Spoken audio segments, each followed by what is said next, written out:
Sir real ఎస్టేట్లో investment చేయడం మంచిదేనా? రియల్ ఎస్టేట్ ఇన్వెస్ట్మెంట్ అంటే కోట్ల మీద కోట్లు, కాకపోతే దాన్ని సరైన విధానంగా సరిగ్గా చెక్ చేసుకొని మనం ఇన్వెస్ట్ చేసుకుంటే కనుక 100 కోట్లు 1000 కోట్లు అయ్యే అవకాశం తప్పనిసరిగా ఉంది.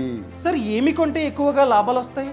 ఏది కొన్నా రిటర్న్స్ వస్తాయి, కానీ మన పర్పస్ మీద ఆధారపడి ఉంటుంది. ఒక ఇండివిజువల్ డెసిషన్ మీద ఉంటుంది. ఫ్లాట్ కొనుక్కున్న లాభం వస్తుంది, ఫ్లాట్ కొనుక్కున్న లాభం వస్తుంది, విల్లా కొనుక్కున్న లాభం వస్తుంది, అగ్రికల్చర్ ల్యాండ్ కొనుక్కున్న వస్తుంది. కాకపోతే మనం ఎన్ని సంవత్సరాలు ఉంచుకోవాలనుకుంటాం, ఎంతకాలం ఉంచుకోవాలనుకుంటాం అనేది మ్యాటర్. అసలు క్యాపిటల్ ఎప్రిషియేషన్ ఎక్కడ ఎక్కువ ఉంది?